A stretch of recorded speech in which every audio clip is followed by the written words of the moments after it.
ದೂರನ್ನ ಸಲ್ಲಿಕೆ ಮಾಡಲಾಗಿದೆ. ಎಂಎಲ್ಸಿ ಸ್ಥಾನವನ್ನ ನೀಡಬಾರದು ಅಂತ ಹೈಕಮಾಂಡ್ಗೆ ಮನವಿ ಮಾಡಿಕೊಂಡಿದ್ದಾರೆ. ಅಲ್ಪಸಂಖ್ಯಾತ ಕಾರ್ಯಕರ್ತರಿಂದ ವರಿಷ್ಠರಿಗೆ ಇಮೇಲ್ ಹೋಗಿದೆ. ರಾಹುಲ್ ಗಾಂಧಿ, ಮಲ್ಲಿಕಾರ್ಜುನ್ ಖರ್ಗೆ ಅವರಿಗೆ ದೂರನ್ನ ಕೊಡಲಾಗಿದೆ. ಎಂಎಲ್ಸಿ ಸ್ಥಾನವನ್ನ ಬಿಎಲ್ ಶಂಕರ್ ಅವರಿಗೆ ಕೊಡಬಾರದು ಅಂತ ಹೈಕಮಾಂಡ್ ನಾಯಕರಿಗೆ ಮನವಿ ಮಾಡಿಕೊಂಡಿದ್ದಾರೆ. ಅಲ್ಪಸಂಖ್ಯಾತ ಕಾರ್ಯಕರ್ತರಿಂದ ವರಿಷ್ಠರಿಗೆ ಇಮೇಲ್ ಮೂಲಕ ಮನವಿ ಪತ್ರ ಹೋಗಿರೋದು. ರಾಹುಲ್ ಗಾಂಧಿ ಹಾಗೂ ಎಐಸಿಸಿ ಅಧ್ಯಕ್ಷ ಮಲ್ಲಿಕಾರ್ಜುನ್ ಖರ್ಗೆ ಅವರಿಗೆ ದೂರನ್ನ ಕೊಟ್ಟಿದ್ದಾರೆ. ಸಿಎಂ ಸಿದ್ದರಾಮಯ್ಯನವರಿಗೂ ಕೂಡ ಮನವಿ ಸಲ್ಲಿಕೆ ಆಗಿದೆ.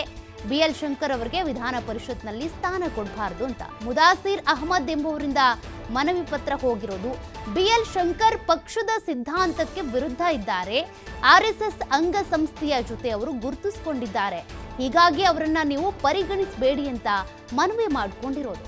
ಕಾಂಗ್ರೆಸ್ ವರಿಷ್ಠರು ಹಾಗೂ ಸಿಎಂ ಸಿದ್ದರಾಮಯ್ಯನವರಿಗೂ ದೂರನ್ನ ಕೊಟ್ಟಿದ್ದಾರೆ ಮುಖಂಡರು. ಬಿಎಲ್ ಶಂಕರ್ ಅವರು ಪಕ್ಷದ ವಿರೋಧಿ ಚಟುವಟಿಕೆಗಳಲ್ಲಿ ಭಾಗಿಯಾಗ್ತಿದ್ದಾರೆ. ಅಂದ್ರೆ ಆರ್ಎಸ್ಎಸ್ ಸಿದ್ಧಾಂತವನ್ನ ಅವರು ಬೆಂಬಲಿಸ್ತಾ ಇದ್ದಾರೆ. ಆರ್ಎಸ್ಎಸ್ ನಾಯಕರ ಜೊತೆ ಗುರುತಿಸಿಕೊಳ್ತಿದ್ದಾರೆ. ಹಾಗಾಗಿ ಅವರಿಗೆ ಎಂಎಲ್ಸಿ ಸ್ಥಾನ ನೀಡಬೇಡಿ ಅಂತ ಹೈಕಮಾಂಡ್ಗೆ ಮನವಿ ಮಾಡಿಕೊಂಡಿರೋದು. ಅಲ್ಪಸಂಖ್ಯಾತ ಕಾರ್ಯಕರ್ತರಿಂದ ವರಿಷ್ಠರಿಗೆ ಒಂದು ಇಮೇಲ್ ಹೋಗಿದೆ.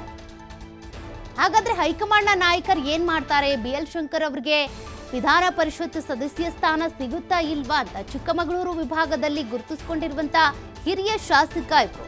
ಆದ್ರೆ ಕೆಲ ಶಾಸಕರು ಇವರ ವಿರುದ್ಧ ಅಸಮಾಧಾನವನ್ನ ಹೊರ ಹಾಕ್ತಾ ಇದ್ದಾರೆ. ಕೆಲವರು ತಟಸ್ಥ ನಿಲುವನ್ನ ತಾಳ್ತಾ ಇದ್ದಾರೆ. ಆದ್ರೆ ಅಲ್ಪಸಂಖ್ಯಾತ ಮುಖಂಡರಿಂದ ಒಂದು ಮನವಿ ಪತ್ರ ಹೋಗಿದೆ.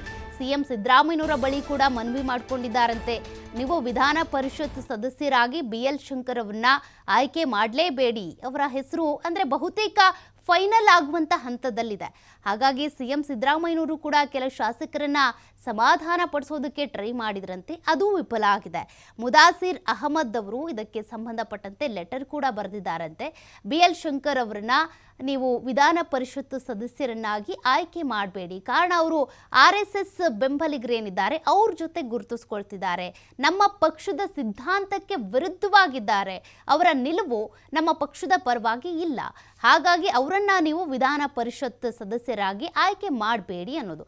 ನೋಡಿ, ವಿಧಾನ ಪರಿಷತ್ ಸದಸ್ಯರಾಗೋದು ಅಂತ ಅಂದ್ರೆ ಅದೊಂದು ರೀತಿ ಬುದ್ಧಿವಂತರ ಸದನ. ಅದು ಆ ಸಂದರ್ಭದಲ್ಲಿ ಅಲ್ಲಿ ಅವ್ರು ಇರ್ತಾರೆ ಅಂತ ಅಂದ್ರೆ ಅವರ ಅನೇಕ ಮಾತುಗಳನ್ನ ಕೇಳಬೇಕಾಗುತ್ತೆ ಅಥವಾ ಜನರ ಸಮಸ್ಯೆಗಳನ್ನ ಅವ್ರ ಬಳಿ ಹೇಳ್ಕೊಳ್ಬೇಕಾಗುತ್ತೆ. ಕೆಲ ಶಾಸಕರಿಗೆ ಇದಕ್ಕೆ ಸಂಬಂಧಪಟ್ಟಂತೆ ಅಸಮಾಧಾನ ಇದೆ. ಪ್ರತಿಯೊಂದಕ್ಕೂ ಕೂಡ ನಾವು ಅವ್ರ ಹತ್ರ ಹೋಗಿ ಯಾಕೆ ಹೇಳ್ಕೊಳ್ಬೇಕು, ನಮ್ಮದೇ ಆದಂಥ ಬೇರೆ ಶಾಸಕರಿದ್ದಾರೆ, ಅಂಥವ್ರಿಗೆ ಬೇಕಿದ್ರೆ ಸ್ಥಾನ ಸಿಗಲಿ, ಇವ್ರಿಗೆ ಸಿಗೋದು ಬೇಡ ಅಂತ ಇವರ ವಿರುದ್ಧ ಒಳಗೆ ಒಂದಷ್ಟು ಮಂಡಿ ಮಸಿಯುವಂಥ ಶಾಸಕರು ಕೂಡ ಇದ್ದಾರೆ. ಹಾಗಾಗಿ ಈ ಅಸಮಾಧಾನಕ್ಕೆ ಸಂಬಂಧಪಟ್ಟಂತೆ ಹೈಕಮಾಂಡ್ ನಾಯಕರು ಯಾವ ರೀತಿ ಮುಲಾಮ್ ಹಚ್ತಾರೆ, ಸಿಎಂ ಸಿದ್ದರಾಮಯ್ಯನವರು ಏನು ನಿಲುವನ್ನು ತೆಗೆದುಕೊಳ್ತಾರೆ ಅನ್ನೋದು ಪ್ರಶ್ನೆ ಇದೆ.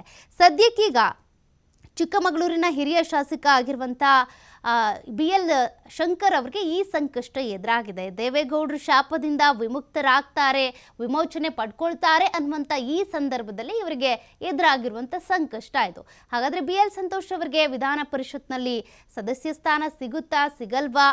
ಅವರಿಗೆ ಬಹುತೇಕ ಸಿಗಬಹುದು ಅನ್ನುವಂಥ ಸಾಧ್ಯತೆಗಳು ಇರೋದ್ರಿಂದಾನೇ ಈಗ ವಿರೋಧ ವ್ಯಕ್ತ ಆಗ್ತಾ ಇರೋದು. ಇವರೆಲ್ಲರ ವಿರೋಧಕ್ಕೂ ಏನಾದರೂ ಸಿಎಂ ಸಿದ್ದರಾಮಯ್ಯ ವರಿಷ್ಠರು ಮಣಿತಾರ, ಏನಾದರೂ ಬದಲಾವಣೆಗಳು ಆಗಬಹುದಾ ಅನ್ನೋದನ್ನ ನೋಡಬೇಕಿದೆ. ಇನ್ನು ಇದಕ್ಕೆ ಸಂಬಂಧಪಟ್ಟಂತೆ ಟಿ.ಡಿ. ರಾಜೇಗೌಡ ಏನಿದ್ದಾರೆ ಶಾಸಕ, ಅವರು ತಟಸ್ಥ ನಿಲುವನ್ನು ತಾಳ್ತಾ ಇದ್ದಾರೆ. ಈ ಕಡೆ ಅವರು ಸಪೋರ್ಟಿವ್ ಆಗೂ ಬರ್ತಾ ಇಲ್ಲ ಅಥವಾ ವಿರೋಧವನ್ನು ವ್ಯಕ್ತಪಡಿಸ್ತಾ ಇಲ್ಲ, ಸೈಲೆಂಟ್ ಆಗಿದ್ದಾರೆ. ಹಾಗಾಗಿ ಅಲ್ಲಿನ ಶಾಸಕರು ಮುಖಂಡರ ಅಭಿಪ್ರಾಯಗಳನ್ನು ಸಂಗ್ರಹ ಮಾಡ್ತಾರೆ. ಯಾರು ವಿರೋಧ ವ್ಯಕ್ತಪಡಿಸ್ತಿದ್ದಾರೆ, ಯಾತಕ್ಕಾಗಿ, ನಿಜಕ್ಕೂ ಇವರು ಪಕ್ಷ ವಿರೋಧಿ ಚಟುವಟಿಕೆಗಳಲ್ಲಿ ಭಾಗಿಯಾಗ್ತಿದ್ದಾರಾ, ಆರ್ಎಸ್ಎಸ್ ಸಿದ್ಧಾಂತವನ್ನೇ ಫಾಲೋ ಮಾಡ್ಕೊಂಡು ಬರ್ತಿದ್ದಾರಾ, ಆರ್ಎಸ್ಎಸ್ ಬೆಂಬಲಿಗರ ಜೊತೆ ಇವ್ರು ಗುರುತಿಸ್ಕೊಳ್ತಾ ಇದ್ದಾರಾ, ಅದೆಲ್ಲವನ್ನು ಕೂಡ ನೋಡಬೇಕಾಗುತ್ತಲ್ಲ. ಸುಮ್ಮನೆ ಸ್ಥಾನವನ್ನು ಕಸಿದುಕೊಳ್ಳುವಂತೆನೂ ಇಲ್ಲ ಅಥವಾ ಸ್ಥಾನಕ್ಕೆ ಏರಿಸುವಂತೆನೂ ಇಲ್ಲ.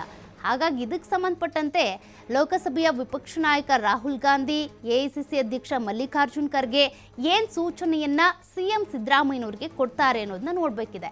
ನಂತರದಲ್ಲಿ ಸಿಎಂ ಸಿದ್ದರಾಮಯ್ಯನವರು ರಾಜ್ಯದಲ್ಲಿ ಇದಕ್ಕೆ ಸಂಬಂಧಪಟ್ಟಂತೆ ಏನೀಗಾಗಲೇ ವಿಧಾನ ಪರಿಷತ್ನಲ್ಲಿ ಒಟ್ಟು 4 ಸ್ಥಾನಗಳು ಖಾಲಿ ಇರೋದು, 26ಕ್ಕೂ ಹೆಚ್ಚು ಜನರು ಇದಕ್ಕೆ ಸಂಬಂಧಪಟ್ಟಂತೆ ಲಾಭಿ ಮಾಡ್ತಾ ಇರೋದು. ಹಾಗಾಗಿ ಯಾರನ್ನು ಆಯ್ಕೆ ಮಾಡಬೇಕು ಅನ್ನುವಂಥ ಒಂದು ಪಟ್ಟಿಯಂತೂ ಈಗಾಗಲೇ ಹೈಕಮಾಂಡ್ ನಾಯಕರನ್ನ ತಲುಪಿದೆ. ಹೈಕಮಾಂಡ್ ಏನು ತೀರ್ಮಾನ ಮಾಡುತ್ತೆ ಅನ್ನೋದನ್ನ ನೋಡಬೇಕಿದೆ.